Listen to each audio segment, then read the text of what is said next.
مولاي صل وسلم دائما أبدا على حبيبك خير الخلق كلهم. مولاي صل وسلم دائما أبدا على حبيبك خير الخلق كلهم. دخل بابنا عرب أي فيا برزي حسن يلمنا كيف دليل لتزوتني حشرا. مولاي صل وسلم دائما أبدا على حبيبك خير الخلق كلهم. يا نمار أولادهم يكسر ديكم قربانهم. مال أولادهم يكسر ديكم قربانهم. يقنا زركي لا حرمان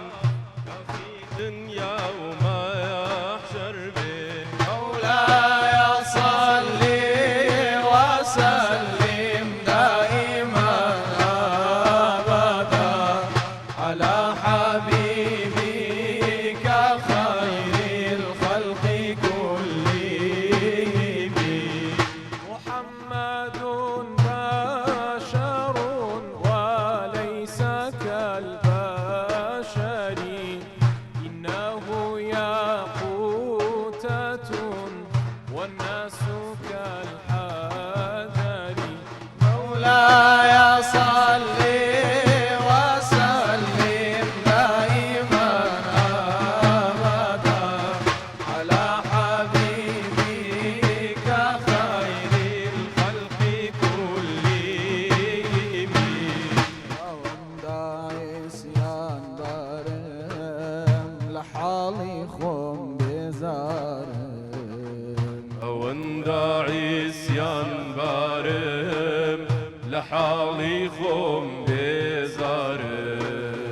يا رسول الله شارم فرمو بغم آخر بي. يا رسول الله جارم فرمو باغم آخر بي. عشقت ومدان علم حفاظ فخري علم. تمودان علم حيفاب فخري على. ظلمي نفسه شيطان أمتي دربا دربي. مولاي صل وسلم دائما أبدا على حبيبك خير الخلق كلهم. الجائي دنيا ودينم هرتوياني شيرين. دنيا ودينم هرتويجاني شيرين. رحمتك بتبينم شاود المنور بيه. رحمتك بتبينم شاود المنور بيه. قرب رفتار وبدخوم هرشي هم أمتي توم. قلبي قلب مبائك سير لطفت باسي وزربي. مولاي صل وسلم دائما أبدا على حبيبك خير الخلق كلهم. بناوي خۆی بەخشندەی مێرەبان سڵاوتان لێ بەزیزانم جەژنی قوربانتان پیرۆز بێ هەمیشە لە خۆشی و جەژن و شادیدا بن ئەزیزانم ئەمڕۆ لەگەڵ گروپە جوانەکەی بێخود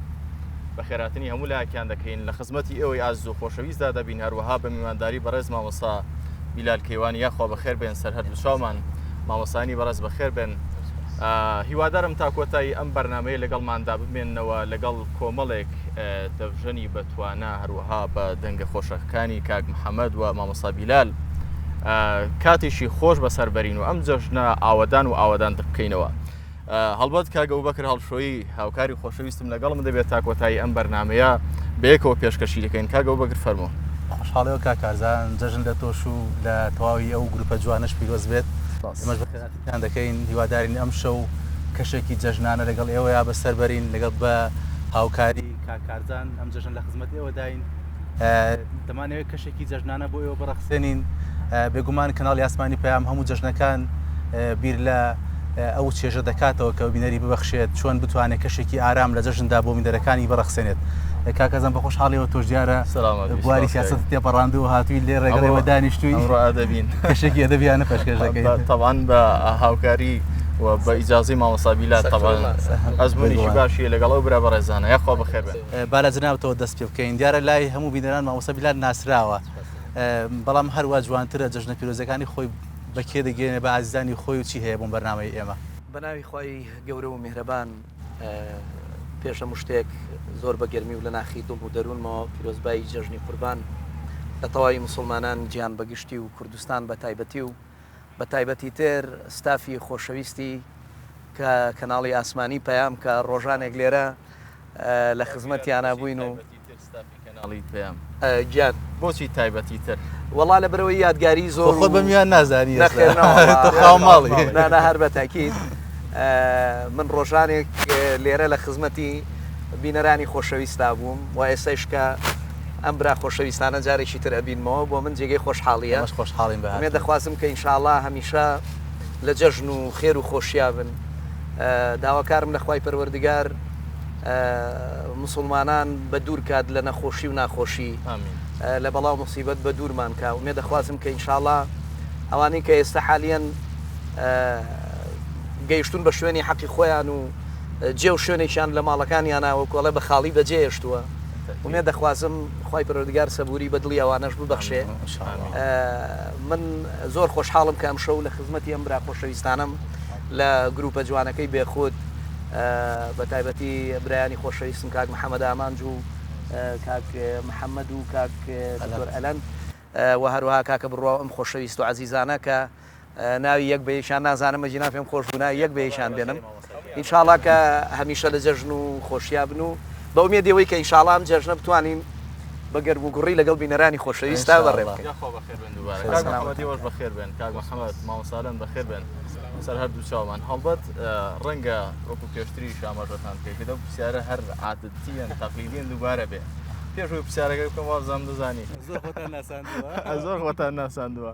ئەگەر سەرپێی بێ خۆ ناساندنێک بێت و بۆی بچینە ناو بەرنامە جەژنە پیرۆزی خۆتان بگەێنن ئێوەتانەوە چی بگەێنن لەم جەژنەدا الحمد لله والصلاة والسلام على خير خلق الله محمد وعلى آله وصحبه ومن والاه طبعا پێشێکی سڵاو و ڕەحمەتی خوا لە هەموو ئەو بینەر و بیسەرە ئازیزانە و لە ستافی کەناڵی پێیان مامۆستا بیلالی خۆشەویست بە تایبەت جەژنە پیرۆزەی خۆم ئاراستەی هەموو ئەو بیسەر و بینەرە خۆشەویستانە ئەکەم و بە تایبەتی تر خەڵکانی کوردستان هیوادارم هەرچ کوردێ لە هەر شوێنێکە ساغ و سەلامەتەن دروست باش بێ وڵاجا ئەو خۆمان باسمان کرد پێش بەرنامەکە لەکسەر مەسەلەن ئەڵێن خۆتان بناسێنەوەمانە وتم کاکە ئێمە ماڵی خۆمانەوە نەمان خۆمانتیان ناسانەوە بینەرەکان بەس دەمکەینەوە خۆمان بناسێنی هەموویمان ناسێ لە کاکە بەسە بەساتان ناسێن وای گەورە سەلامەتان کە هەڵبەت پێیان هەر بە ماڵی خۆمان مازانی هەر ماڵە گەورەکەی وەکوڵێ ئەمە خۆمان زۆر بە خۆشحاڵە زانین کاتێکی نێرە وەگوایە وەکوڵە چوین بۆ مەولووە کە خۆمان زۆرمان پێخۆش ئێمە شەروەکو گروپی بێخود لە خزمەت ئەو برا بە ڕێزانەیە هاتوین ئینشاءڵڵا هیوادارین ئەم جەژنەش بکەینە جەژنێکی پڕخێر و خۆشی و جەژنێک پڕ بێ لە وەسف و سەنای پێغەمبەری خوا صلی الله علیه وسلم پڕ بێ لە نزیک بوونەوە بۆ یەکەم خوای گەورە و پاشان پێغەمبەری خوا صلی الله علیه وسلم یاخوا هەمیشە لە جەژن و خۆشییان دارین ئێمە بەگەر داوای هەر سرودێکمان کرد بە مامۆستا بیلال و کاک محەممەد و جەماعەت بە هەمووتانەوە دڵمان نەشکێنن تا کۆتایی بەرنامەکە ئیزنی خۆی گەورە هەر بەم ڕیتمە گەرمەی سەرەتاوە تا کۆتایی لەگەڵمان دەبمێنن خۆی لێ کردەوە دیوە خۆشیوانی مامۆستا بچێ مەلا شاقە لە تەڕ دەبن خوا بەخێر بن کاکازار مامۆستا بیلال بەسفێتێکی جیاواز لەگەڵ ئێمەدا بەشدارە لەم بەرنامەیەدا مامۆستا بیلال لە هەر شوێنێک بێ ماڵی خۆیەتی کاکەوە بەڵێ ئەوەندەی ئێمە بابزانم خۆی بێبەری کردووە لە وتنی سرودەکە لەم بەرنامەیەدا بەڵام لە بینێکە بە ئەمری واقع بەخێر بێ مامۆستا دیارە ئێمە ئێستا لە جەژنی قوربان داین بێگومان قوربانی کردیشێکێکە لە ڕوکنە پیرۆزەکانی ئاینی پیرۆزی ئیسلام ئەگەر وەکو پرسیارێک لەوە بچینە ناو بابەتەکەی جەنابەت لە ڕوانگەی عیرفانیەوە قوربانی چی و چۆن پێ سەرەتا ئەگەر بمانەوێ باس لە هەر بابەتێک لە بابەتەکانی شەریعەت بکەین کە گومانی تیانە خۆیان بۆ خۆیان هەڵگری سمبول و چۆنەڵی دیوی ناوەوەی ئەو حاڵەتەن کە شت زۆر هەڵەگرێ ینی باسی لەسەر بکرێ هەتا ئەوەی کە بەڕاستی ئێمە نەگەین بە دیوی معنەویەتی شعائری ئیسلام یان نەگەین بە شەریعەت کە شاه نعمەتوڵڵی وەلی شتێکی زۆر جوانی هەیەڵێ کاتێک کە دانستنی علمی دین شریعت باشد ئەڵێ زانینی علمی دین مانایەوەیە ئەبێ بە شریعت چون بە عمل ئاوەری طریقت باشد کاتێ هەم ئەم علمەی کە ئەیزانی ئەم زانستەی کە فێریەبی تطبیقێکی لە مەیدانی عملە ئەبێ بەچی ئەبێ بە طریقت کاتێ طریقت و شریعت بەیەکەوە ئەڕۆن ئەبێ بە حەقیقەت ئەگەی بە عیرفان ئەگەی بەو ئەنواری کە خوا دوجار لە دڵی ئینسانە تەجەلی ئەکا وای لێیە کە ئیتر هەموو ڕوانین و هەڵس و کەوت و تەعاملەکانی یەک پارچە ئەبێ بەوەی کە خوا ئەهێوێ بابەتی قوربانی بابەتی ظاهیر و باتینە بابەتی دەرەوە و دەروونە یعنی ئەگەر ئێمە بمانەوێ باز لە قوربانی بکەین ئەبێ باز لە ظاهیر و باتین بکەین باز لە دیوی دەرەوە و دیوی ناوەوە بکەین دەروون و دەرەوە چ جیاوازیەکیان هەیە یعنی خۆ و عاریفە گەورانش بە هەمان شێوە هەر ڕۆشتون حەجی ماڵی خۆیان کردو و زیارەتی ماڵی خۆیان کردو بەڵام بۆ ئەوان تێڕوانینێکی جیاوازتریان هەیە لە ئەهلی شەریعەت مەسەلەن بۆ یەکێک لە عاریفەکانە فەرمێ بتەوافی کەعبە رەفتەم زەحەرەم ڕەهەم نەدادەن زبرون دەر چ کردی کی دەرونی خانە ئای ئەڵێ کاتێکە من ویسم بڕۆم بۆ حرەم تەواف بکەم ئەڵێ لەوێ ڕێگریان لێ کردم نانی هەڵا پیان وتم ئەوە تۆ لە دەرەوە چی بوو یەزانی لە دەرەوەی حرەم چی بووی وایە ساهاتوی دەستی کردو بە ڕووپامایی یعنی قوربانیکردن یان بڵێن بابەتی قوربانی یەکێکە لەو زۆرترین دەستەواژانەی کە لە منزومەی فکری ئیسلامی بەگشتی و لە منزومەی فکری عیرفانیە بە تایبەتی زۆر جەختی لەسەر کراوە کەسێک کە بەواقعش قوربانی نەکە دەتوانێت لە دوورنی خۆیدا ئەو چێژە بە خۆی ببەخشێت خۆی وەکو عەرزم کردن بابەتی دیوی دەرەوە و ناوە ینی بۆ پێغەمبەری خوا عەلەیهی سەڵات وەسەلام لە زۆربەی زۆری حەدیسەکانیان تەئکیدی لەسەر ناوەی ئینسان کردوتەوە بۆ فەرمیوێتی ئەلا ئین فی الجەسەد مضغة إذا صلحت صلح الجسد كله وإذا فسدت فسد الجسد كله ألا وهي القلب يعني مثلا القرآن أجر تماشا بكي سورة الشمس بنمونور بقرين خواي پروردگاري ينزجر قسم أخوا سوين أخوا والشمس وضحاها والقمر إذا تلاها والنهار إذا جلاها والليل إذا يغشاها والسماء وما بناها أزانيتها تو كاتك أتوي لنا وبابتك قصة لسر بابتك بكي ئەتەوێت گرنگی ئەم بابەتە بۆ ئامادەبووان بخەیتە ڕوو یعنی پێشتر ئامادەسازیەک پێشەکێکی ئەوەنە بەقوەتی بۆ دروست ئەەکەی بۆ ئەوەی کە هەمومان تەوەجوی ئەومان هەبێ ئەم بابەتە بابەتێکی زۆر زۆر یعنی گەورە و کاریگەرە قورئان لە 11 دانە سوێن ئەخوا وەشەمسی وەضحاها وەکو عەرزم کردن دوایی یەتەسەر دوای ئەوەی کە بە 11 ئاەت 11 قەسەمی گەورە ئەخوا خوای پەروەردگار ئەفەرمێکی قد أفلح من زكاها قد أفلح من زكاها زۆر باشە مامۆستا بیلال کە دەبڕم لێرەدا بەگورە من توانای قوربانی کردنم نییە مادیان و ظاهریان ئەوەی کە بەڕێزە داماژەت پێکرد معنەویان لە جیهانی عیرفانیان من چۆن دەتوانم قوربانی بکەم بەڵێ نازم پرسیارەکە وازەحە پرسیارەکە وازەحە هەڵبەتە با ئێمە ینی چۆن ئەڵێ من جێگەی مامۆسایانی ئاینی نەگرمەوە چونکە من هاتووم وەکو ئەدەبیاتی عیرفان باس لەم بابەتە من هاتووم وەکو ئەدەبیاتی عیرفان باس لەم بابەتە ئەەکەم وەکو عەرزم کردن ئەم بابەتە ئەوەندە گرنگی هەیە لای عاریفان ینی ئەگەر مەسنەوی شەریف وەربگرین 170 جار مەولانە وشەی قوربانی و مرادیفەکانی قوربانی هێنا وەکو قوربانی کردن و قوربانگا و ئەمانەی هێناوە لە کولیاتی شەمسە 70 جار باسی کردووە ئەگەر هەتا ئەدەبیاتی کوردی خۆمان وەربگرین دەزانی بۆچی مەسرورم ئیشارەی کردمێ دولبەر وتی حاضر بە بۆ کوشتن بەیانی جەژنی قوربانە مەسەلەن قوربانن جەژنن شادیان دەستنەگەردەنن ڕووی ئازادیان مەولەوی خۆمان مەسەلەن یەکێکی تر بۆ قۆچی بۆ بەڵاگەردانی باڵات قۆچی قوربانم وەرە زۆرترین ئەم بابەتانە لە ئەدەبیاتی عیرفانیە قوربانی زۆرترین چۆنەڵی هەر لێکەوتە و جێکەوتەی هەیە زۆرترین پشکی بەرئەکەوێ بۆ لەبەر ئەوەی کە ئەمانە هەمووی لە ئەدەبیاتی عیرفانە سمبولە ینی ئێمە پێش ئەوەی کە ظاهیرەکەی بخوێنینەوە ئەبێ باڵتینیەکەی بخوێنینەوە چونکە بەڕاستی هەتا لە باڵتینیەکەی لە دیوە معنەویەکەی تێنەگەی نازانی دیوە ظاهیرەکەی چیە مامۆستا بیلال ئەمڕۆ تێدەگەین کە قوربانی دەکەین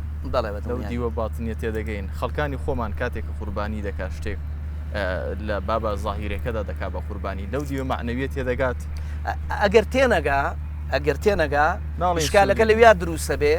هەموو ئەم شتانە ئێمە ئەنجامە دەین بەبێ ئەوەی هیچ گۆڕانکارێک لە حیاتمانە دروست بدێ گرفتەکە ئالەوایە یعنی ئێستا بۆ نمونە ئێمە باسی حەزەتی ئیبراهیم ناکەین باسی حەزەتی ئیسماعیل ناکەین ئەمانە هەر هەمووی ڕەمزە هێمایە یعنی پێشەوەی کە ئێمە وەکو چیرۆکێک ئەمە لی تێ بگەین ئەبێ بزانین کە حەزەتی ئیبراهیم خۆمانی حەزەتی ئیبراهیم هەر یەکێکە لە ئێمە حەزرەتی ئیبراهیم سەلامی خوای لەسەر بێ دکتۆر ئاروشی نەڕاقی ئەڵێ پێش ئەوەی کە حەزرەتی ئیبراهیم پێش ئەوەی کە سەیری ئەم قسە زۆر مهمە چقۆکە بخاتە سەرگردنی ئیسماعیل خست بێ سەرگردنی خۆی باسی قوربانی زۆر هەڵدەگرێت با بچین بۆ لای گروپی بێخود شتێکمان پێشکەشکەن دوایە دەگەڕێنەوە سەر باسی قوربان جەژن بەڵام ئەم جارە ئەو شعرانەی کە لە ئەدەبیاتە باس کراون دەمانەوێت زیاتر خوێنە سەر ئەم بابەتانە ئینشاءڵڵا باشە فەرموو بەڕێزام زان ئێوە چیتان ئامادە کاک محەممەد شتێکمان هەیە پەیوەست بێ بە قوربان وڵا شعرێکمان هەیە هەر باسیەوەکە لە جەژنی قوربانە بە قوربان وەختی عیش و شادیە هەر زۆر ئەدەبووم زۆر لە خزمەت بە دەنگە خۆشەکەی ئێوەی ئازادی ئینشاءڵڵا سەوا خوێنی دەفەنەوازەکەی و برازیزانە فەرمانێ هەتا پێکەنێ ئایا و گوڵەی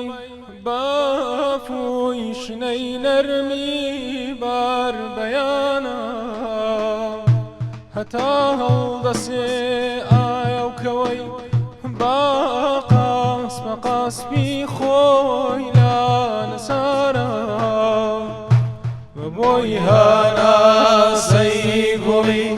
سووری وار کەمەر پەروەردەی یارە لە کڵپەی پر ئاگری دڵ کوورەی زکری دڵ سەڵەواتی یارە بە پێشکەشی چاوی تۆ بەرزی ناوی تۆ آرامی دڵان داخلی لعنی خدایە هەر کەسێ خاسمی ئەوە کافری مطلق کەسێکە منکری ڕاسمی ئەوە مطلبی أحسن تقويم يا جسمي أوا صورتي ياسين لسينم جنبي جسمي أوا آيتي نونا بروي أو جوني ناخذ أنفسي پێکەنێ ئاو موڵەی بافوی شنەی نەرمی بار بەیانە هەتا هەڵدەسێ ئاوکەوەی باقاس بە خاسبی خۆی لارسارە لە بۆی هەناسەی گوڵی سووری وا کەمەر پەروەردای یارە لەگەڵ بەی بڕ ئاگری دڵ کوورەی زێکری دڵ سەڵاواتی یارە بە پێشکەشی ناوی تۆ بەرزی ناوی تۆ ئارامی دڵانی صاحبی شەرت و وەفایە صادقێکە خۆش خەبەر صاحبی شەرت و وەفایە صادقێکە خۆش خەبەر یەک نیگاهی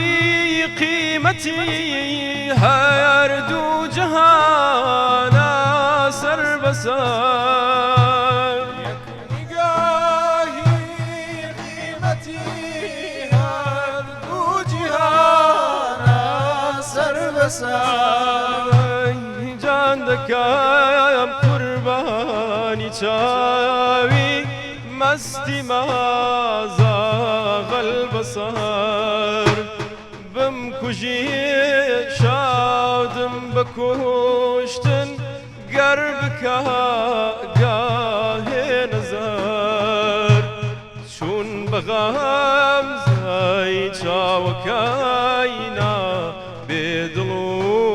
جەرگە جەریح چون بەغەم زای چاوەکەینا بێدڵ و جەرگم جەریح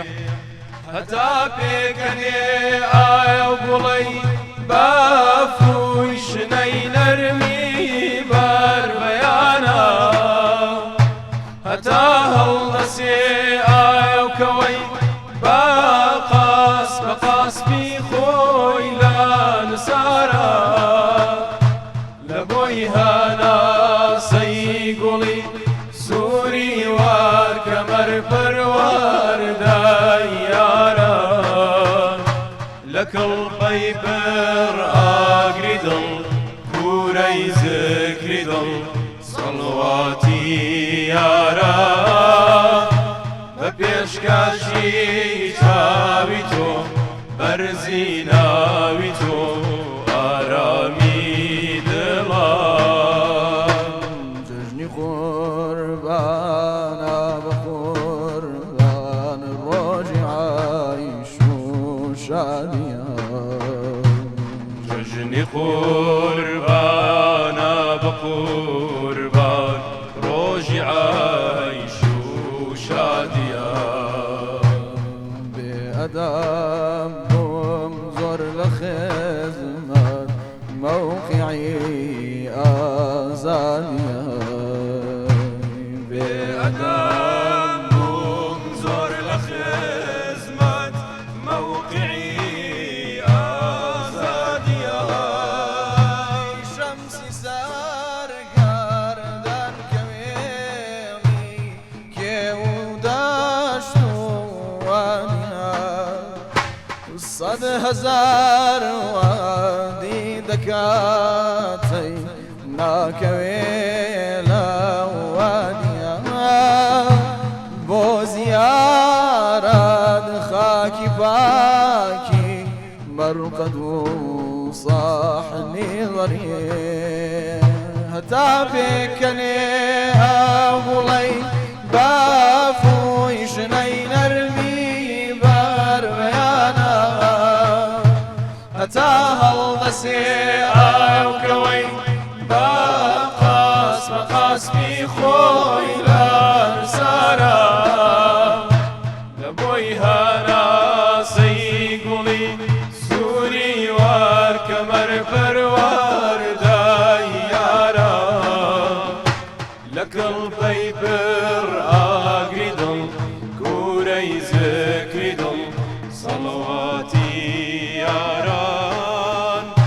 بە پێشکەشی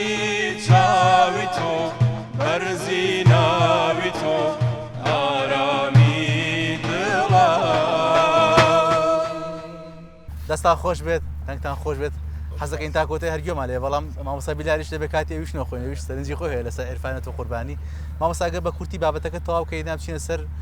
ئەو شعرانەی کە بۆ قوربانی گوتراوە. زۆر باشە ئەوەی کە منەمەوێ باسی کەم هەر پەیوەندی بەوە هەیە کە لە شعرەکانە لە یەکێک لە غەزەلەکانی مەولەوی تاوگۆزیە خزمەتتانابم باسیەکەم. هەڵبەتە مەولانا لە مەسنەویەکەیە یەک ئیقتیباسی جوانی لە نێوان سەرگوزوشتەکەی حەزرەتی ئیبراهیم و سەربڕینی حەزرەتی ئیسماعیل لەگەڵ مانگاکەی بەنی ئیسرائیلە تێکەڵاو کردووە، ینی ئیقتیباسێکی زۆر جوانی لێناوە کە من تا ئێستا ینی لای هیچ کەسێک ئەمن بەدی نەکردووە. مەولانا بەڕاستی وردە ینی وردەکاری زۆر عجیب و خەریبی لەم بابەتانە باس کردووە. طبعاً ئەگەر ینی دیقەت بین لە زمانی حەزرەتی موسایە خۆتان نەزانن کە کەسێک کوژراوە معلومی لای جەنابتان و بینەرانی خۆشەویستە، بەڵام بکوژەکەیان نەئەزانی شەیە بۆ ئەوەی کە مەسەلەن بگەڕێن ینی بکوژەکەی بدۆزنەوە داوایان لە حەزرەتی موسا کرد بۆ سیفەتی کە پێغەمبەری خوایە بکوژەکەیان بۆ بدۆزێتەوە. ئەویش فەرمووی بڕۆن مانگایەک بێنن سەری ببڕن کە سەرتان بڕی خوێنەکەی بن لە دەمی کوژراوەکەەوە ناوی بکوژەکەیتان پێ ئەڵێ. جا ینی من نامێ باسی ئەو ینی سەرگوزوو شتێ بکەم. بەڵێ ئەتەمەلوی ئەمە گێڕاوەتەوە مەولانا دوایی دێمە سەر ئەوەی کە مەسەلەن چۆن مەولەوی خۆشمان ئیقتیباسی لێ وەرگرتووە چۆن یعنی ها چۆنەڵی لە مەولانا وەرگرتووە. بەڵێ ئەنا هەر لە داستانەکەی حەزرەتی ئیسماعیل وەرگرتووە. طبعاً ئەو خاڵە جوانانەی یەکێک لەوەی کە مەسەلەن زۆر بەلامەوە زەرورە باسی کردووە. قوربانیکردن طبعاً مەرجی کەماڵ و پێگەیینی یان بڵین کامڵبوونی ئینسانە. ئەگەر دیقەت بین بە بۆچوونی مەولانا پێی وایە ئینسانی عاشقی ڕاستەقینە یان مرۆڤی عاشقی ڕاستەقینە و خواویستی ڕاستەقینە ئەڵێ هەتا نەگاتە ئەو پلەیەی کە بگا بە کەماڵ مەرجەکانی قوربانیکردن تایە نایەتەدی ئەبێ بێ ینی چۆن ئەڵێ ئەبێ کامڵ ببێ. والله بە حسابی مەولانا بێ جا ئەڵێ چی ئەڵێن جا ئەمەی زۆر جوانە ئەڵێ نرخ و بەهای مانگایەک یان جوانەگایەک کاتێک قیمەت پایاکە کە ئەکرێ بە قوربانی. جا ئەخەگە دیقەت بن ئێمە لە تەواوی ئەو ئاژەڵانەی کە هەیە مەسەلەن مەڕە بزنە مانگایە جوانەگایە گوێرەکەیەکە یان هەر شتێکە ئەبێ مەرجی کامڵبوونی تیاابێ یعنی یەک تۆز نەقسی تیاابێ بۆ قوربانیکردن ناشێ. تەنانە دەڵێ گەردانەکانیشی مەسەلەن دەرهات بێ یان دانی دەرایان شتێکی لەو بابەتانە کەوت بێ بە هەمان شێوە ئەوە نابێ. جا من لێرە پێم خۆش ئەم شعرەی مەولەوی بخوێنمەوە کە ئیقتیباسێکی زۆر جوان و ناسکی لەسەر ئەم بابەتە کردووە کە ئەڵێ قوربان قوربانن جەژنن شادیەن دەستنەگەردەنن ڕووی ئازادیەن هەی دەستبۆس دەستبۆس وەشنیگارانن خەی پابۆس پابۆس خاتردارانن کۆنکوشتی و باردەی گوڵجەمینانن هەی سەر هەی ئەڕواح دڵخەمینانن هەرکەس گیان وەکەف پەینیگارێوەن هەر یەک قوربانی وەفادارێوەن سیوای سەودایی هەراسانەکەت مەحروم جەکەفتەی پای ئاسانەکەت نەپەی چەند سورمەی گەردەپاڵاتەن نەپەی گیان قوربان بەژنێ باڵاتەن مرد پەی ئوسادەی بێدرێغەکەت بسم الله تەکبیر دەست بە تێغەکەت پەی قوربان کردەی ناڵەنەی ڕەنگبەی چێشمە بۆ ئەربەی وەی پەی من ئەرنەی ساتۆیچ من وەرەوە قوربانیکە من وە قوربانی ڕای ڕەبانیکە ئەوسا تۆیچ پەیوێت خەیرێت کردەبۆ منیچ کەمتەر زووخ دەردم دەردەبۆ وەردەبۆ معدومی بەدبەخت ناتەمامەنی ڕاسەن بێدەوڵەت خەیاڵ خامەنی قوربانی مشیۆ جەعەی بەری بۆ فیدای پەسەند ڕای دڵبەری بۆ تۆ پاش کستەی بەرد هەردەی دەرد چەمکۆری مەینەت تەنزایف ڕەنگ زەرد خەیاڵیت کردن جەڕووی نادانی چ لایەق بە تۆن ڕوتبەی قوربانی جا ئەگەر بین سەیری ئەم ئیقتیباسە زۆر جوانە کە ڕەنگە بینەرانیان زۆر بەدڵنیاییەوە تەبان تایبەتمەندیە شارەکانی مەولەوی بێگومان هەموو کەس بە ئاسانی زۆر قوڵە و مەولەوی بەوە ناسراوە کە سوورە شعریەکانی زۆر نازدارە زۆر ناسکە و بەڕاستی من هەموو جارێ ئەڵێم ڕۆمانسیترین شاعیری ئێستا بێنەکەیتر ئەڵێن زۆر ئەمە ڕۆمانسیە قەت ناتوانێت لە بەرامبەر ئەو عشقەی مەولەوی هەی بۆ عەمبەرخان وەکو ئەو وێنەیەکی شعری بنووسێ یعنی ئەگەر هەر نمونەیەکی زۆر بەسیط بێنمەوە مەولەوی لە سەفەر ئەبێ پێڵێن خاتو عەمبەرخان تووشی هەڵامەت بووە زوکامی گرتووە باشە سەیری ئەم ئیقتیباسە جوانەکە وەڵی من هەموو جارێ ئەڵێم ڕۆمانسیترین شاعیر بێنە ناتوانێت ئاو عیشقە بەیان کە ئەو شێوەیە ئەڵێ شنە دوور بە لەیل زوکامشەن دشواری باڵای نەونەمامشەن هەنارەکەی دڵ پەرجەدانەی ئێش پیشیای کوورەی ناری عشقی وێش بە مەودای موژگان سۆراخیش کەرۆ وە گەرمی نیشان دەماخش دەرۆ طبعاً کاتی خۆی ئیسفادەیان لە سروش کردو بۆ نەخۆشی ئەگەر کەسێک بۆ نمونە تووشی هەڵامەت و ئەنفلۆنزا بوو بێ چون چیان کردووە هەنارێکیان هێناوە ئەم هەناریان لە بەردەم کوورەی ئاگرێکی گەرم و بڵێ سەدارا پیشانوە جوان پیشانیانە هەتا ئەوەی کەچی ئیتر دوایی هێناویانە بە سوژنێک کونکونیان کردووە ئەو هەڵاوەی لێ هاتوۆتە دەرەوە کەسی توش بوو ئەمەی بۆن کردووە هەڵمشتۆ بەوە مەسەلەن چاک بووە ئیتر وەکۆڵێ پڕۆکاین و تێکەڵەوەمانە نەبووە دەرمانە سروشتەکە بۆ ئیسفادیان لێ کردو چاکیش بووە جا سەیری کە ئەم پیاوە چەند ناسک بووە ئەڵێ هەنارەکەی دڵی خۆی تەشبیه کردو بە هەنار باشە خەریکە مێسا تێدەگەم ئەڵێ هەنارەکەی هەنارەکەی دڵی خۆمت بۆ ئەنێرم کە لە ئاگری عشقی دووری توە پیشاوە ئەڵێ بۆت ئەنێرم بیگرە بەدەستەوە بە مەودای موژگان بە برژانەکانی کونکونی کە سەیریکە چەند ئیقتیباسێکی جوانی هەیە بە مەودای موژگان سۆراخیش کەرەوە وە گەرمی نیشان دەماخیش دەرەوە ئەو هەر بەو گەرمیە کە هەڵاوی لێ هەڵە سەبی خەرە بەرلوتە مامۆسابیلە هەرچەندە ئەو براز و خۆشەویستانش ئینشاڵڵا دەوێت بابەتەکەمان گەرمترکەن یەکێک لە کێشەکانی نێوان من و کاک ئەبوو بەکر دەمێکە تەبعاان 6 ساڵێکتر دەناسین کاک ئەبوو بەکر الحەمدولله دەستی نووسینی هەیە و زۆر حەزی لە شعری حۆڕە من پێم منیش کلاسیکیم تەوان زۆر ڕۆحەتێکی زۆر جوان وێنەیەکی زۆر جوان لە شارەکانی مەولەوی و هەموو وەفایی هەموو شاعیرانی دیکەدا هەیە ئەو نمونانە من پێم وایە لە شعری ئێستادا لە شعری حۆڕدا وجودیان نییە ئەحساسەکە کەمە بەڵام ئەوان بە ڕۆحێتێک کۆشتیان نووسیوە درویان نەکردووە نە لەگەڵ خۆیانان لەگەڵ واقعەکە بووە شاری ئازادیش پێگەی خۆی هەیە کوردیدا دوایە ئێستا من یعنی زۆر شعر هەیە ینی کە خوێنیتەوە شعری حڕیشە بەڵام ئەو نشتی جوانی تایە بەڵێ بە دڵنیایە ینی مەسەلەن ئەو مامۆستا لە ئەدەبیاتی ئێمەدا کۆمەڵێک ئەندامی جەستە وەکو سنتەر بەردەوام بە نیشانگیراوە دڵە چاوە بە دڵنیایی دەمە برۆیە سەرە لە عرفاندا سەر بمانای چییە چیما دەگەێنێ بەڵێ بۆ وەڵامی ئەمە یەکسەر چمەلای غەزەلێکی مەحویە فەرمێ تا نەبووری تۆ لەسەر پێناخەیە مەیدانی عیشق سەر لە جێگەی پێ دەبێ لەم ڕێدانی ئەوەلا بەسەر هاتوومە ئەو خاکەی کە هەر مسقالە زەڕێکی بە میزانی شەفاعەت کێوی حیلم و بەحری غوفران جوانی ئەم دێڕە شعرانە لەوایە ئەگەر تۆ بڵێ ئەچی بۆ لای دۆستێکە ئەڵەی قەسەم بەخوا بەپێ ئەوەنە ڕۆشتم ئەوەنە دوور بوو هەر وەکوڵێ هاتاوە بێتاقەت بووم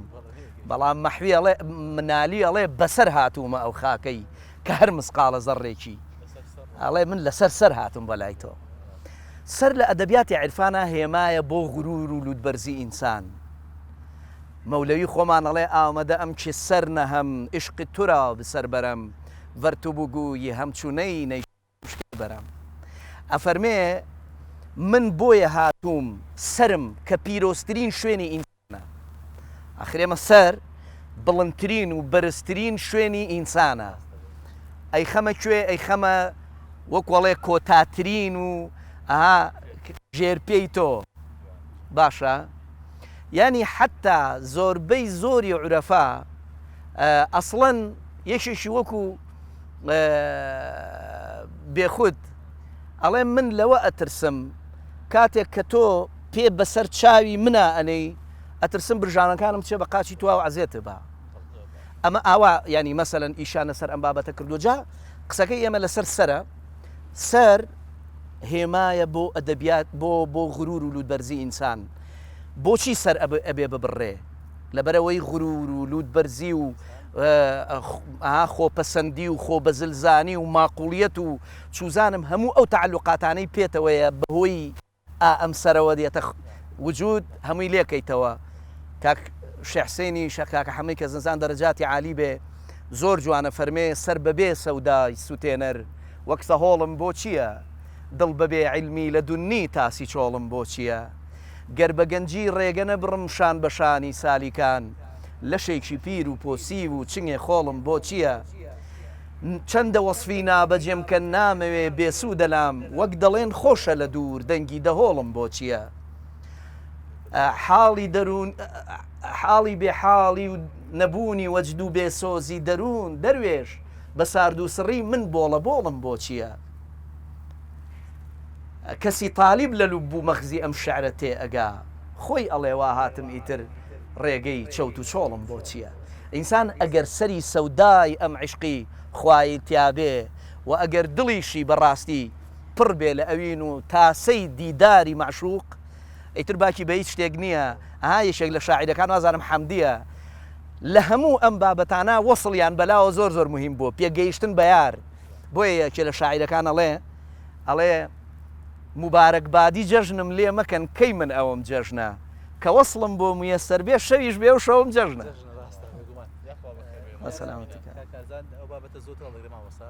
تەواوی دەکەین بەڵام ئاماژە دەکەن بڵێن کاتی ناوبڕە کاتی ناوبڕە بەڵام من پێم خۆش و پرسیارێک لە کاک محەممەد وام بکەم طبعاً لەو بابەتی قوربانی و بابەتانە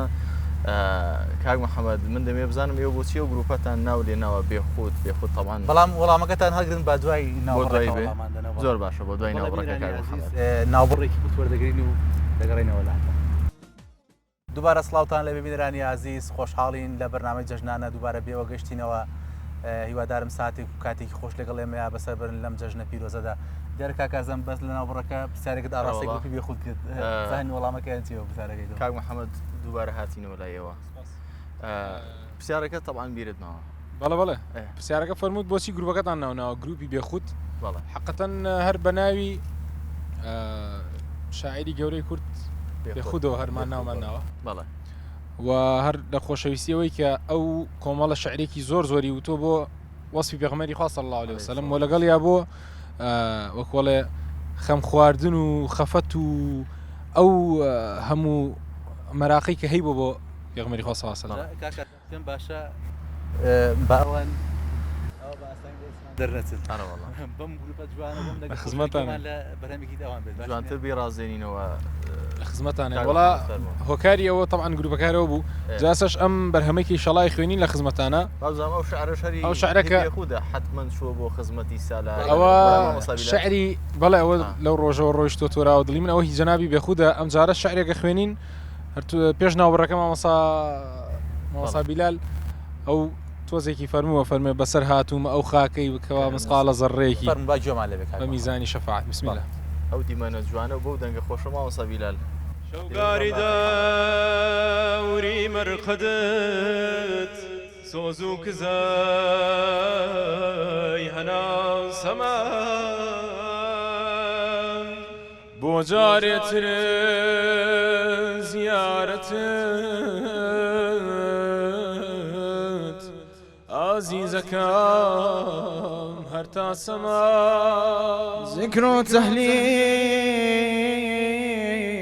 عاشقان گریان و ناڵەی مذنبان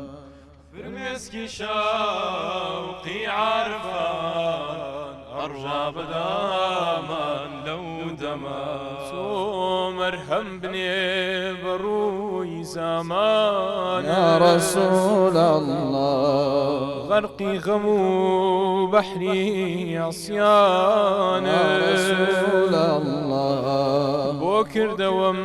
زور پشیمان يا رسول الله بوكر دوم توي پریشان يا رسول توي الله سروخ دين و إيمانم هر توي سروار دين و إيمانم شوقاري داوري مرقدت سوزو كزاي هنا سما بوجارك تر زيارتك عزيزكم هردا سما ذكر تليل أي عاشقان قرياننا لي مذنبان فرمسكي شوقي عارفان أرجع بداما لو دمان روضي جنات جنات جنتي قربان روضي جنات جنتي قربان قربتي راحت راحتي جانا قربتي راحتي جانا شنورك لحجري روضة قائمة قبي قوامي عرش فرش قلبي إنس قلبي جانا قوامي عرش فرش قلبي إنس قلبي جانا شوقاري داوري مرقدت سوزو كزاي هنا سما بوجارك تر زيارتك عزيزكم هرتا سما ذكر تليل أي عاشقان قرياننا أي مذنبان فرمسكي شوقي عارفان أرجع بداما لو دمان مغيلاني جلو ميزار دريني صوفيا يعني أماري محرماني محرمي سروت عريانا بقرباني علومي أولين وآخرين تبم لقى الأسرار قرآنت كوا أنت في رحمانا بسرهاتو ما أوخاكي كوا مسقال زريكي بسرهاتو ما أوخاكي كوا مسقال زريكي بميزاني شفاعات كيوي حلم بحري غفرانا بميزاني شفاعات كيوي حلم بحري غفرانا نبورو بمخاكي تشاكي باكي طيبة بستم بصقنا بملوث هاوي دريا بحري إحسانا شوقاري داوري مرقدت سوزو كزاي هنا سما بوجارك تر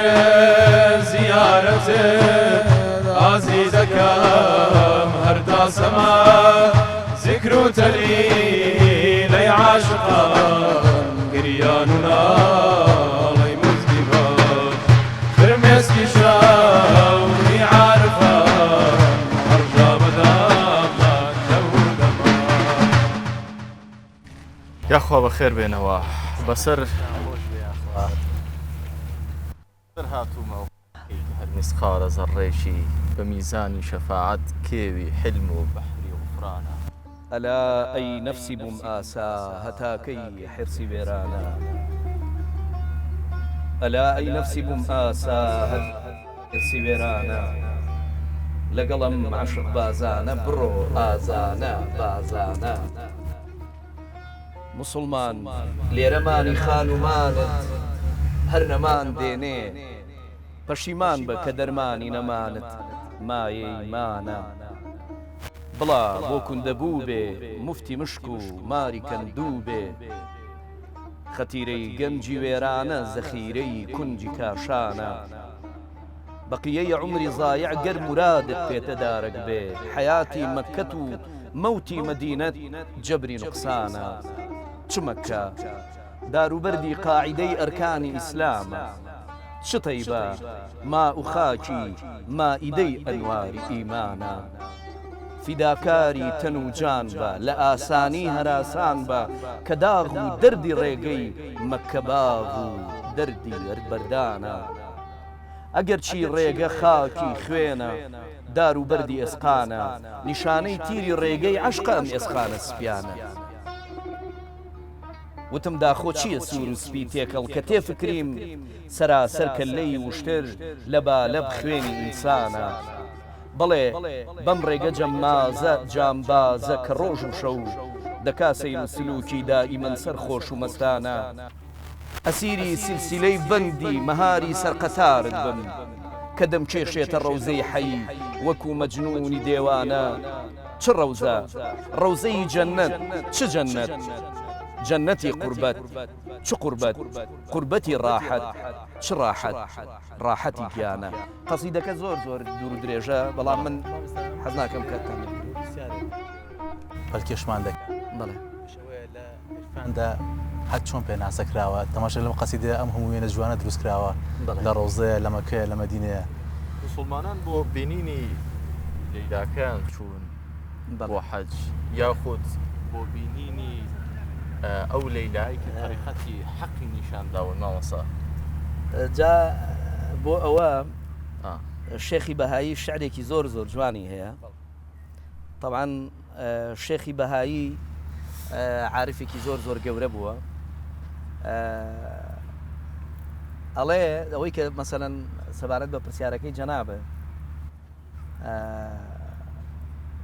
ئەڵێ ڕووزی کە برەفتن حەریفان پەی هەرکار زاهد سوی مەسجد شد و من جانب خمار من یار تەلەب کردم و ئەو جیلوەگەهی یار حاجی برەهێ کەعبە و من طالبی دیدار او خانە هەمی جوویەد و من صاحبی خانە عارفان ینی بۆ ئەوە ناچن مەسەلەن داروبەرد ببینن دوای ڕازاوەیی و جوانی ماڵەکەیان ناڕۆن بەڵکو بە دوای خاوەنی ماڵەکەیان ئەڕۆن ئەڵێ حاجی بەڵێ بەڵێ ئەڵێ حاجیان هەمویان بۆ وەکوڵێ جیلوەگەی یارە گەڕان و من بە دوای یار خۆیان ئەگەڕام مەولانا خالیدی نەقشبەندی خۆشمان لەسەرم بابەتە شتێکی زۆر جوانی هەیە ئەڵێ ئەوەندە ڕێی دووری کەعبەتەی مەکە حاجی بێهودە کە بەیتوڵڵا ئەوە خۆی بۆ تەوافی قەلبی دڵدار دێ ئەڵێ ئینسان ئەگەر نەتوانێت لە ناو دڵ و دەرونی خۆیان کەعبەتوڵڵا دروست بکە سوڕان و گەڕان و تەوافکردن بە دەوری ماڵی بەیتیشا ئیسفادەی نییە تۆ بێ لە سەرەتایە بەیتوڵڵا و لە ناو دڵ و دەرونی خۆتا دروست کرد بێ بۆ ئەوەی کە لە هەر جێگەیەک بی ئاسایی بێ بەوەی کە بگەڕیتەوانێت چونکە تۆ هەمیشە ئەوە تای لەگەڵ یارە و لەگەڵ یارە ئەوە دێ حەز ناکەم کاتەکە بگرم بەڵام پێم خۆشە دوایی شعرێکی دیکەی نالی هەیە لەسەر ئەوە کە ئینسان هەر بەوە ئێکتیفا ناکە بڕواتە ئەوێ و ئیتر پێی وابێ تەنها خوا لەوێ و هیچی تر زۆر باشە دەست خۆش مامۆستا بیلال یەکدانەوەکانت بەڕاستی لە گۆشەنیگایەکەوەن ئینسان لە حەقیقەتی مانای معنەوی ئینسان تێدەگا لە دیوە عیرفانیەکە کاکازانیش دەوەسێنم دەمێ ئەوە بکەمەوە بە پرسیارێکی دیکە بەتایبەتی لە جەژنی قورباندا لە زۆربەی بۆنەکانیژە هەست دەکەی شاعرانی ئێمە دابەش بوون بۆ دوو ڕەوتی جیاواز تایبەتی شاعرانی کلاسیکی ڕەوتێکیان جەژن بە مانای خۆشی و شادی و ئارامش بەخشی هێما دەکەن بەڵام بەشێکی دیکەیان بە مانای خەم و یەئس و ناخۆشیە ئەم جیاوازیت چییە لە نێوان شاعرانی کلاسیکدا دروست بووە خۆی هەمیان ینی بەدیوێک کاتەمی ویسالی یاریان هەبووە ینی گەیشتن بە معشوق چکە تۆ مەسە هەمومان تەمەنای ئەوە ئەەکەین نەک هەمومان ینی تەواوی ئەم گردونە تەمەنای ئەوە ئەکاکە لە لەحزەیەک لە لەحزەکانە کورە هینەڵێ مەولانە خالی دەڵێ ئەوەی هیوام نەبوو بێتە خەوم بۆم هات بە بێداری تەماشاکەن چ بەختێکە لە سایی بەختی دڵدار دێ تەواوی عورەفا ینی شاعران ئیشیان لەسەر ئەوە کردووە چۆن بتوانن جەمالی معشوق حەزرەتی حەق تەعالا لە کوچەی خەونێکیشا ببینن ینی زۆر خۆشە ئینسان تەمەنای ئەوە بکە خوا ببینێ هەر بەڕاستی یعنی لەوە خۆشتر نییە یعنی کاتێکەکەی ئەها تەواوی ئیمانداران ئەچنە بەهەشت خی پەروەردگار پرسیاریان لێکات چی ترتانەوێ ئەوانیش مەسەلەن لە وەڵاماڵێن ئایا خوای گیان ئێمە ڕوومان ڕەش بوو سپید نەکردەوە گوناهمان زۆر بوو مەگەر نەتشۆردەوە نازانم چیمان هەبوو واوە بەڵام خی پەروەردگارە فەرمێ وەلێ دەینا مەزید کاکە ئێمە شتی تریشمان هەیە داوای شتی تر بکەن ئەوانەت دەرک بەم حقیقەتە ئەەکەن کە عاریف و عاشقی ڕاستەقینەی ذاتی حەق بوون کە هیچی ژۆک و شێخ عەبدولقادری گەیلانی ئەڵێ بەهشت بدە بە چاکان و منی بەدکار بە دۆزەخ بە چەند خۆشە لە ناو کڵپەیدا بکەین هیوای وسالی تۆ یانی ئەڵێ من با لە ناو نەمیشابم بەڵام هەر خۆت بڵێ وەکو چۆن حەزەت ئیبراهیم خرایە ناو ئاگرەکەەوە فەرموود مەترسە فەئینەکە بئەعیونینا خەمو نەبێ ترس نەبێ کورە ئێمە چاومان لێتە بڵێ تو هەر یەک چاو لێم بێت تە حەزەکی مخەرە ناو جەهەنەم بەهشتم کەی لە فکرایە مەبەستم بەندەگی تۆیە ئارام ژیانم تۆی ئیمانم تۆی دڵ عەرشە و جێتە ئەیبینم ئینسانە بێ بگا بەو لەحزەیە مامۆستا بیلال ئێمە کاتێک کە قوربانی دەکەین خۆزگە بەو گۆشە نیگایەوە لە حەقیقەتی باڵتنی شتەکان تێدەگەیشتین کاتێک کە جوانەگە کاتێک کە مەڕێک ماڵاتێک دەکەین بە قوربانی هەرێکێک کە لە بەردەستێتی خۆزگە تەنها زاهیری تەنە بەرجەستەکەی نەدەبینی بەڵکو ئەو دیوە معنەوێش دەبینێ پێم وە ئەو کاتە هەردووشی دڵنیاییەوە هەردووشی حتا ئەوەی کە جەنابە دەفەرمووی قورآن خۆی جەختی لێکات و قورآنە فەرمێ لن ينال الله لحومها ولا دماؤها ولكن يناله التقوى منكم یعنی خوا خۆی ئەفەرمێ کاکە من نە گۆشتەکەی بە من ئەگا نە خوێنەکەی بە من ئەگا هیچ شتێکی بە من ناگا بەڵام وەرە ئەها دیوی معنەوی ئەم بابەتە لێک بەرەوە مەولانا پێشتر کە باسی مەولانا ئەفەرمێ چی ئەفەرمێ ئاژەڵ ئەخر ئاژەڵ ڕەمزە بۆن نەفس و دیوە حەیوانیەکەی من و تۆ ئەڵێ هەتا ئەم ئاژەڵە وا لێ نەکەی ئەها چۆن ئەڵێ بیکەیتە قوربانی ئەڵێ ئەم ئاژەڵە بۆ ئەوەی کە مەقامی ئاژەڵەتی خۆی تێپەڕێنێ بگا بە مەقامی ئینسانی ئەبێ سەر بڕێ و بچێتە جەستەی مرۆڤێکەوە تێگەی جا جوانیەکە ئالەمایە قوربانی کردن وەکۆی کە جەنابی ئیشارەتی پێکرد تەنانەت قورئانیش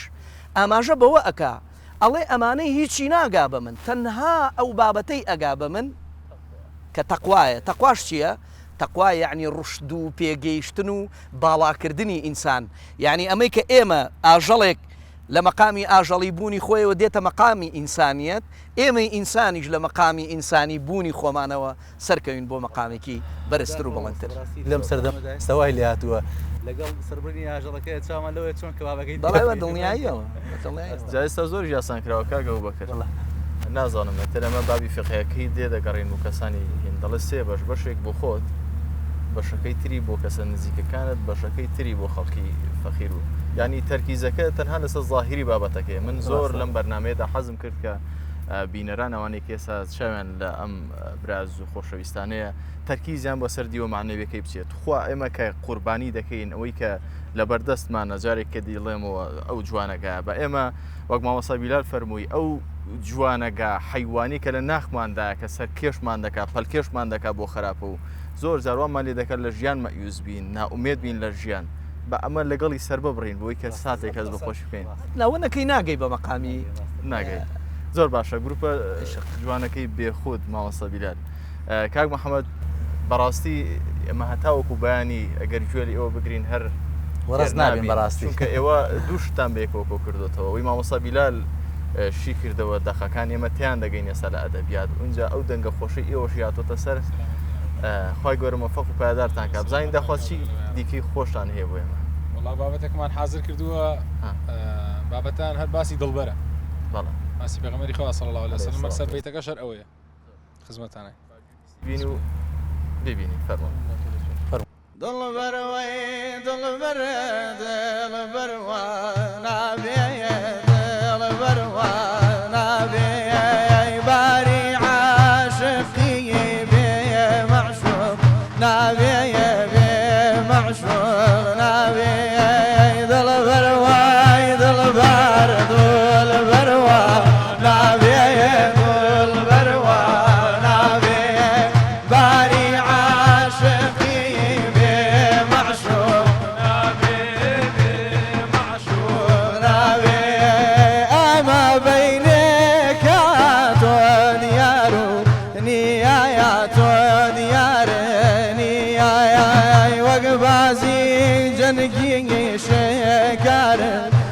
يا شكرني يا لك وبايا سيكم يا معرزي حالا يا معرزي حالا باكي بسبرم يا مرنقا كالا يا مرنقا كالا هارون مين دايا نوها ناري دايا نوها ناري سرقاي وتيار يقلا شاري هار يقلا شاري دلبر واي دلبر دلبر ونبي دلبر ونبي باري عاشقي معشوق نبي معشوق نبي امانو يا ويس يا ويس امانو يا ويس يا فريا ماني يا فريا ماني تو داخل لكم باشترها زاني باشترها زاني سنجر بكجري عاشقت باتير عاشقت باتير زياتر بي عاشق كوشي توا كوشي توايا تير بني كوارنا يا مدينة ويا لا مدينة بيني بطلي مرا نوايا دي مرا نوايا دلبر واي دلبر دلبر ونبي دلبر ونبي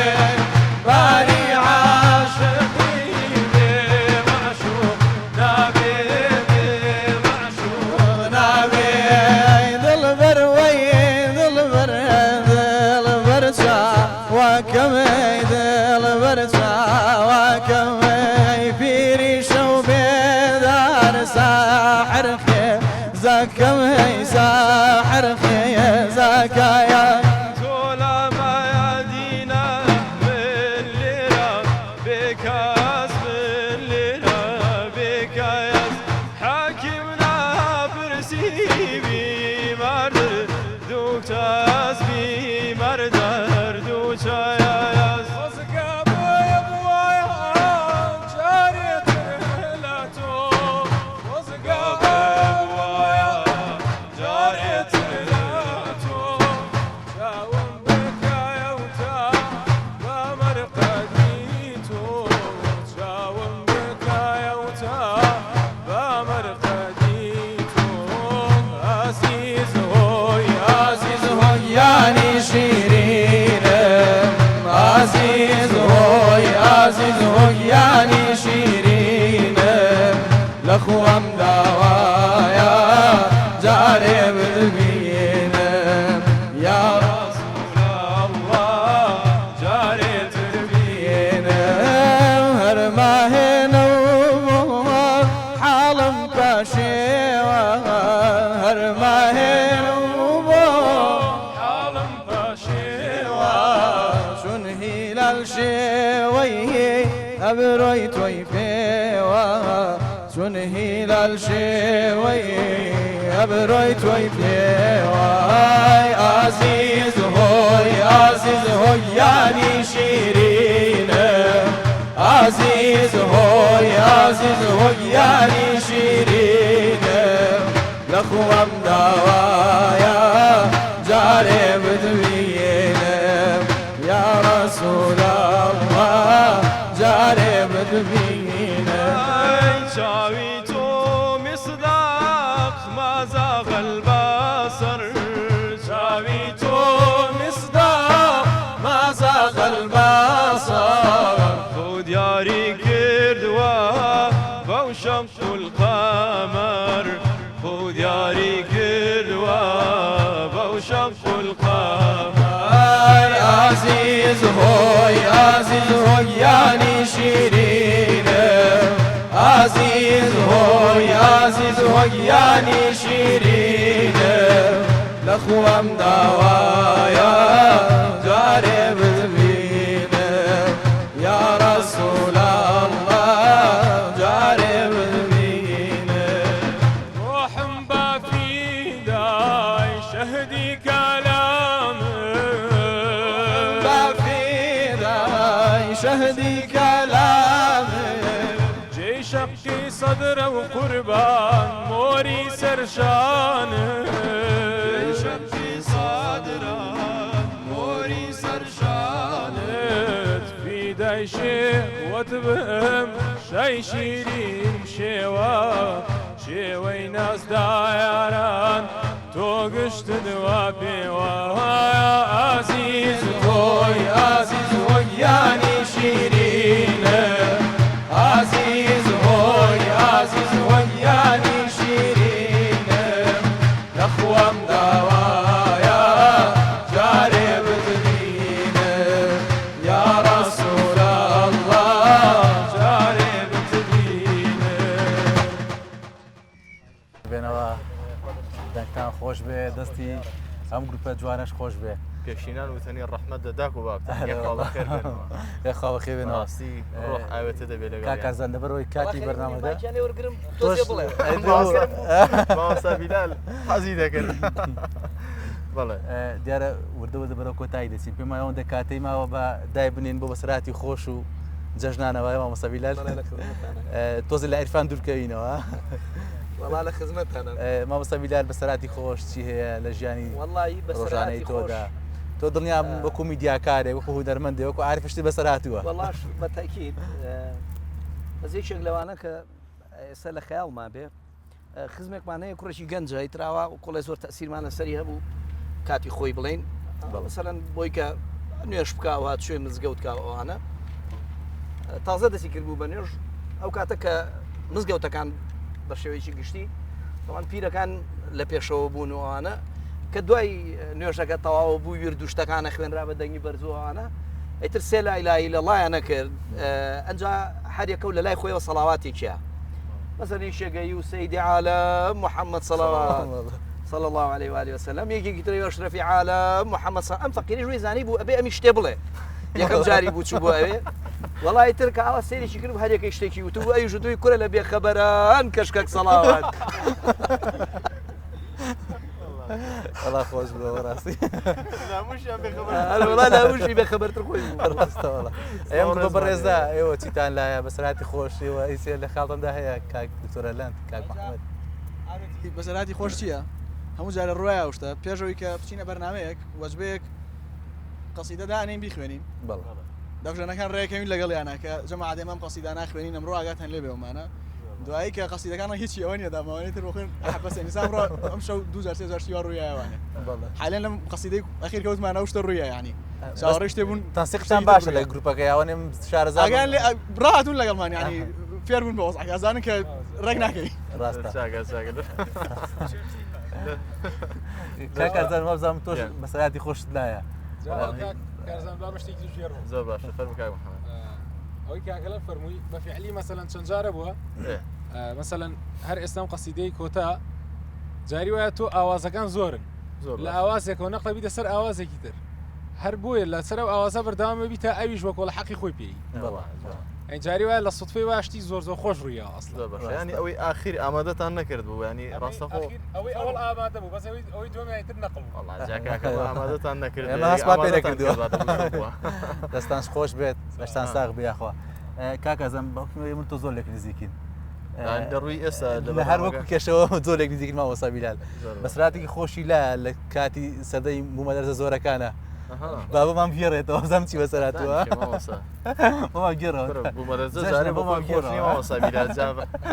کاکە سروشی بوومەلەرزە وایە وەڵا هەموو کەس دەترسێ بە خۆمامۆستا بیلال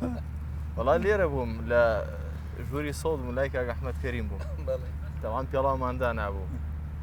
ئەم بوومەلەرزانی دو-سێ ساڵ پێش ئێستاەوەی کە لە دەرمەندی خانە و کارە ساتە ڕووی بە جوملە هاتنە وەڵا بە جوملە داهاتم خی گەورە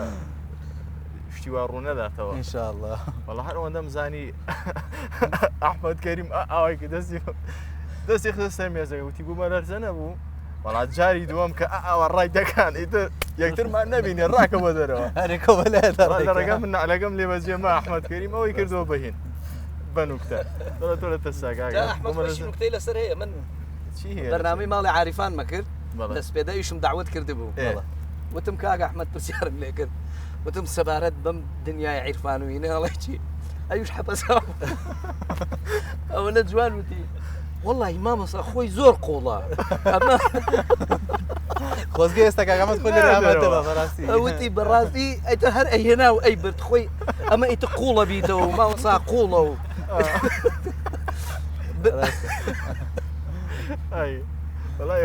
دارینگردنمان نازە کاک ئەحمەد بەڕاستی ڕاستە کاک دکتۆرە لەن بێ مەستە گروپەکەی ئێوە ئەو گروپی ئێوە ژمارەتان چەند کەسە کەسێبی هەیە بەشداری کا لەگەڵ ئێوە دەرگای بۆ کراوەیە ناوەندی کاکادیمیتان هەیە ئێوە الحەمدولillah ئێستا ژمارەی مەداحەکانمان نزیکە لە 10 کەس ژمارە دەڤژەنەکانیش نزیکە لە 30 دەڤژەن الحەمدولillah بەڵای لیگتان هەیە لەگەڵ دەڤژەنە بەناوبانگەکانی کوردستان دەڤژەنی بەناوبانگی کوردستان لەگەڵ کاکشەرای مەسووری لە خزمەتی جەنابیا فترەیەکی باش تەمرینی پێمان کرد زۆر سواسێکن لێرەوە سڵاو ڕێزم بۆی هەیە ئەمەش عادەتی ئەو مامۆستا بەرەزانی کە لە کوردستانە مامۆسای دەفن مامۆسای دەفەکانمان بوون ینی مەسەلەن کاک مرشید کە مامۆسایەکی دەفی بەناوبانگە مامۆسای کاک محەممەد وە لە دەفا و مامۆسای کاک بڕوا و کاک ڕاستانیش وەکە خۆی لێرە نییە ئەو کەسانی کە لە دەف و لە مەجای مەدح شارەزان لە کوردستانە الحەمدولillah لیکێکی باشمان هەیە بێکەوە لەگەڵ جەنابی مامۆستا بیلال و کاکی من پێنجوێنی و هەموو ئەو بەرەزانی تر کاکەری شەکالی ئەو کۆڕ کۆبوونەوانە بەردەوام لای ئێوە دەسەکەی مامۆستا بیلال الحەمدولillah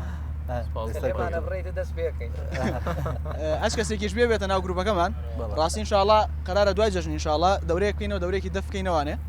ئەو کات انشاءالله لە پێیجێکی خۆمان لە فێسبوک ئێعلانێکین و ڕایگەێنین و لە خزمەتی عزیز و خۆشەویستان سەرکەوتە بنی کاکەگەری دەنگی خۆشە کاک دکتۆرە شتێکمان بخێنە بەخام وەکو تۆ نابێت کاکازانەوە بۆ مامڵێ دوو تا بەڵام مامۆستا بیلال جاتە ئەم مامۆستا بەرەزان لێرم بەخۆی ئەمە دەنگم بەڵ ناڕێ هەتا مامۆستا بیلال تۆ خۆتمان لێ دەرباز کردوە ڕاستی مامۆستا بیلالیش خەریکە خۆمان لێ بکارێتەوە من لە خزمەتانم بەڵام ئیتر ڕاستیەکەی ئەم خۆشەویستانە هەن و لە خزمەتیانین و ئەم خۆشەویستانە بەڕاستی ئەم شەویان لەگەڵا زۆر گەرم گوڵکردی ئاوادانیان کردەوە بۆ خۆم چێژم وەرگرت بەڕاستی ینی ڕاستی چێژێکی ڕوحانی گەورەی هەبوو بەڵێ مامۆستا ئێمە وردە بەرەو کۆتایی بەرنامەکە دەچین سەرنجی کۆتایی تۆ چییە لەسەر کۆی پرۆسەی قوربانی و عرفانیت لە قوربانی دە مامۆستا بەڵێ جارێکی تر جەژنە پیرۆزەکەمەوە لە بینەرانی خۆشەویست و ئەزیز لە ئێوەی بەڕێز و ئەم خۆشەویست و عزیزانە مێ دەخوازم جەژنی قوربان وامان لێ بکاکە لە خۆمان بینە دەر بۆ خەڵک لە چاوچنۆشی خۆمان و تەنها خودبینی خۆمان و بغز و حەسەد و چاوچنۆکی و کۆمەڵشتی لەم بابەتانە هەر هەمووی لەگەڵ حیوانەکەی جەژنی قوربانە حیوانەکەی نفسیشمان بکەین بە قوربانی دڵمان ئاوەدان کەینەوە خۆشەویستی ببەخشینەوە ڕێز و حرمەت لە یەکتری بگرین یەکتری بپارێزین یەکتری لە کەدار نەکەین من بەڕاستی بەداخەوە لێتان ناشارمەوە زۆر نیگەرانم لەوەی کە ئەبینم خەڵکی پەروەردەکراوی ئەم حاڵەتە ئیسلامیانە شتێکی بەسیط لە فەیسبووکە ئەبێ بە جنێوی زۆر ناشرین و بە قسەی زۆر ناشرین یانە خوارەوە ئەوە کە بەڕاستی تۆیە کە تا ئێستا نەوتوانی وێ خۆت ئەدەبدادەی ئاخر چۆن ئەتوانی مەسەلەن خەڵک فێری ئەدەب بکەیت شێخ عەبدولقادری گەیلانیە فەرمێ تەریقەتی ما سەر ئەدەب است هیچ بی ئەدەبی بە خودا نەڕەسێت ئەفەرمێ تەریقەتەکەی ئێمە سەرانسەری لە ئەوڵەوە تا ئەخیری هەر هەمووی ئەدەبە هیچ بێ ئەدەبێکیش بەخوا ناگات بەڕاستی ئێمە ئەبێ هەوڵ بین خۆمان پاڵفتە و پاک بکەینەوە بەخوا هەموو شتێ لە خۆمانەوە سەرچاوە ئەگرێ هەتا ئەوەی کە قورئانیش جەختی لەسەر ئەمە کردوتەوە ئین الله لا یغەیر ما بقوم حتى یغەیروا ما بأنفسهم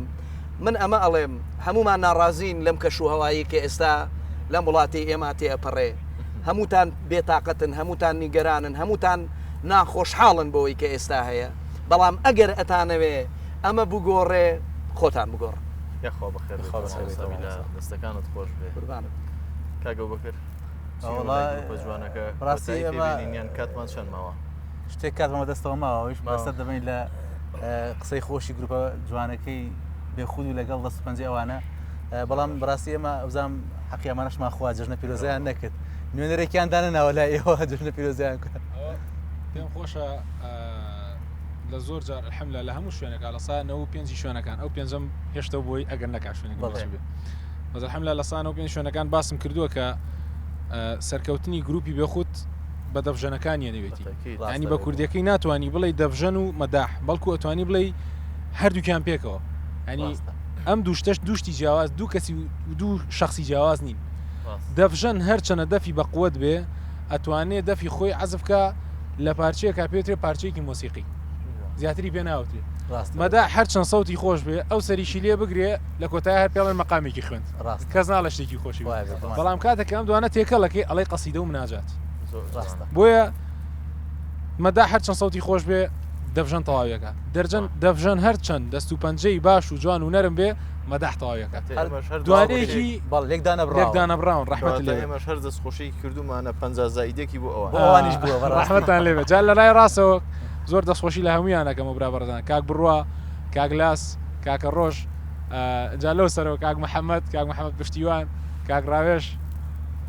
کاک ژیوە و کاکە ئاجیان ئەم برا بەڕێزانە الحەمدولله هەم ئەمان وەمەوانش کە لێرە نین کۆمەڵە دەبژەنی هەتا بڵێ بەڕێز هەتا بڵێ بە ئەدەب خۆشترین و جوانترین و باشترین پوینت لەم کەسە بەڕێزانەیە ئەوەیە کە هەموو دنیایان بەرێ حەسب بۆ ناکەن وەکو پارەی مادی خۆ بەخشەیش بەڵام ئەگەر پێیان بڵێ کارەکەمان بۆ قەسائید و مناجات و لەبەر خاتری خوایە و کۆمەڵێ هەڵە و بەڵام مەسەلەن کۆمەڵە شت کە نابێت تایە بێت تیای نییە ئامادەی بێت بۆ شوێنە دەفە بۆ عەزف بکە ئەویش وەکو چۆنیە مەسەلەن چەند جارە بوو مەسەلەن شڕوویاوە تەلەفۆنێکیان کرد مامۆستایان شتێکی وا هەیە بچم ئەیتر لەخوا بەزای بخوان عادەتی تەلەفۆنەکەن شتەکان زۆر چاکن ئەی وەڵامیش دومە خۆت سەرپشکی حەزەکەی بڕۆ حەزیش ناکەی مەڕوانی الحەمدولله ئەو لە دەرەوە براین بەڵام لە کاتی دەفژەنیە لەو چێوەکو مامۆستا خۆش بێخوا سەرکەوتە بوون ئینشاڵڵا کاکارزان بەرە و کۆتایی بەرنامەکە دەچین زۆر باشە بە شارێکی مامۆستا بیلال و بە سرودێکی ئەوان کۆتایی پێدێنین زۆر باشە کۆتایی خواکزی لە بینران بخوازین و ئەوان دەست بکەن بە کۆتایی خۆیان ئەمە قەسیدەیەکی نالیە غەزەلێکی نالیە پێم خۆشە ئەمە لە خزمەت بینەرانی خۆشەویستی و ئەوەی بەڕێزا بخوێنمەوە کە باس لە ساتە وەختی جێهێشتنی ماڵی بیتەکە کە چەند بێتاقەتە بەڵام چەند دڵی خۆشی ئەداتەوە بەوەی کە تۆ وەکو بازوایی نابێ شەوارەی دەستەمەوەبی هەر لە دەوروبەری حرەمە لە دانەی حرەم بخۆیت و ئەوانە بێ بڕۆی لە جیلوەی نور پیا بکەیت و بیخۆی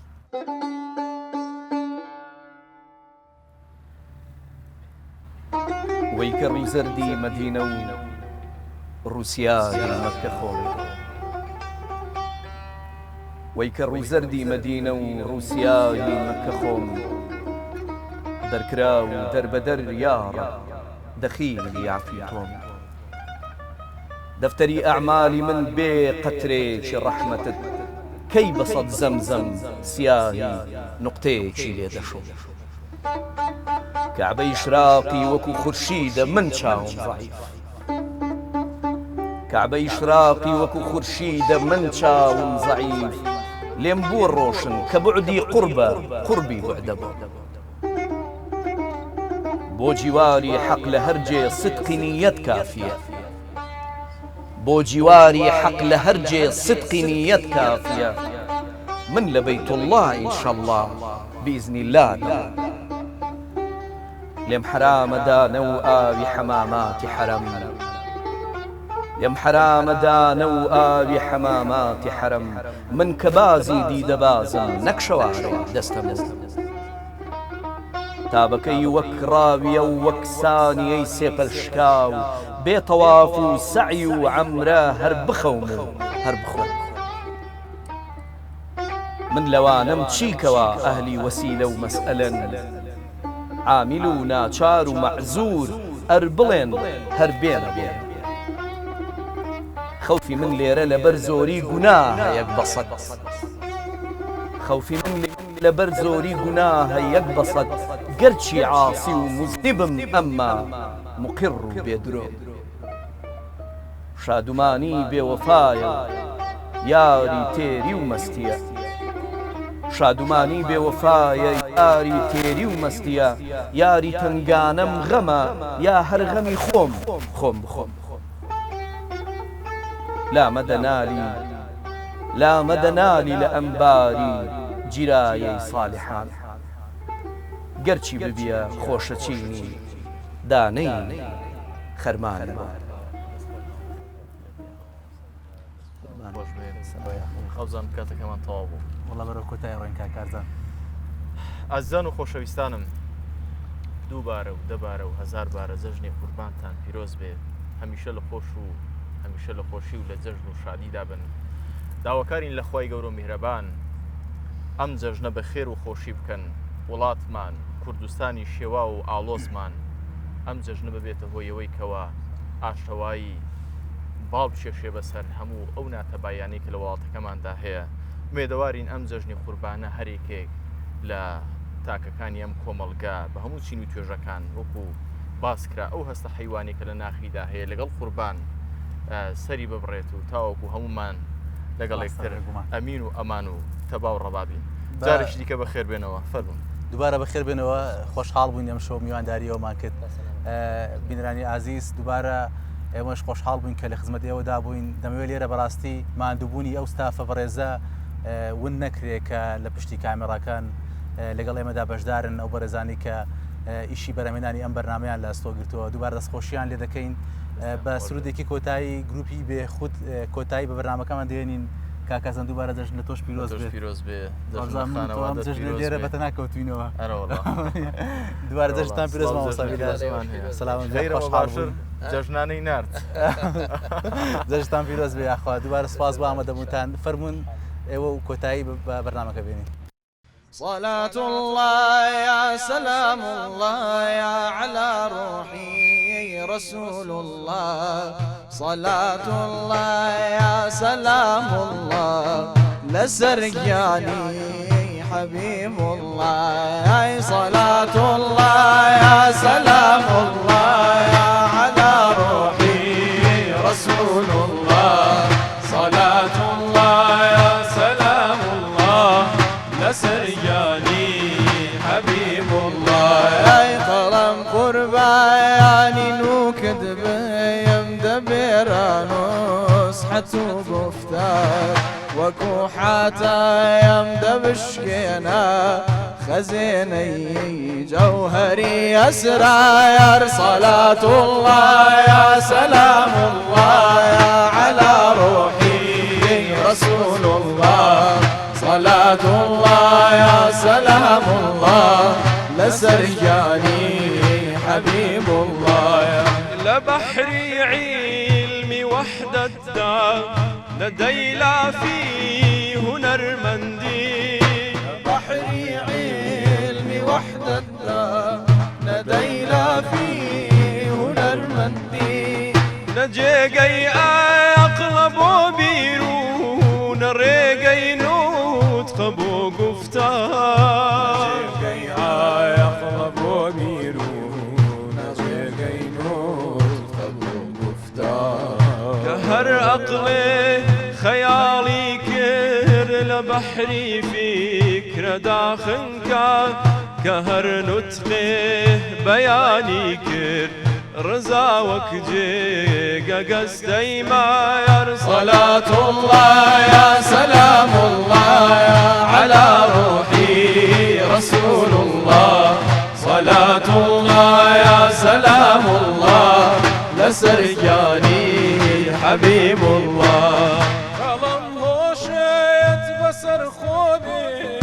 نازقات بزماني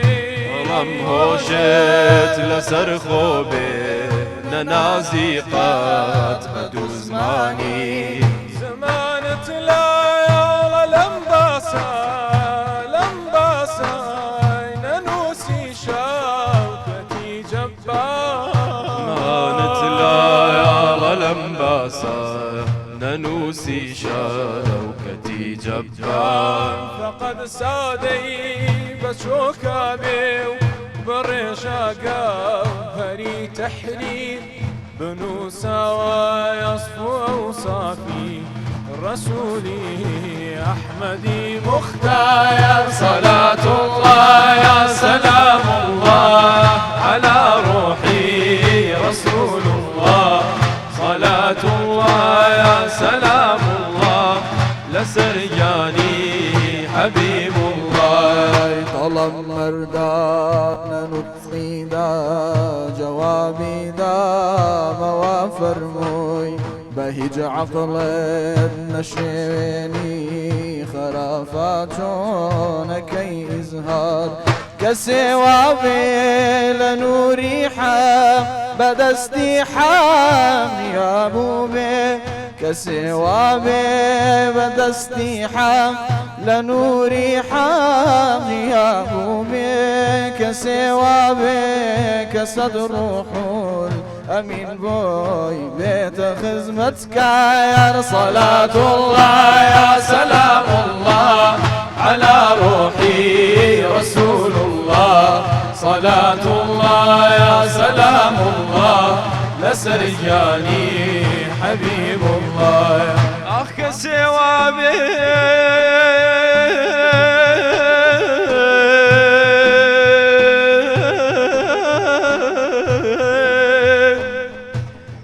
كسوا بين كدار خرما لبن دربيت وبيبولاي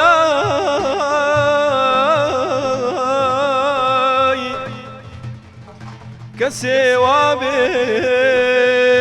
كزيخي شم كسوا بين كزيخي شم لدسيا بيت استغفار كسوا بك جنات شاورواني مقدمي أو بك سوا بك جنات شاورواني مقدمي أو بك كسوا بك صدر روحه أمين بوي بيت خزمتكار يتر مستغني يا قانع لتحريرات عمرو زايد سكوتت لا يا زماهرتا بنوسي دفتر أشعار صلاة الله يا سلام الله على روحي رسول الله صلاة الله يا سلام الله لسرجاني حبيب الله صلاة الله يا سلام الله لسرجاني حبيب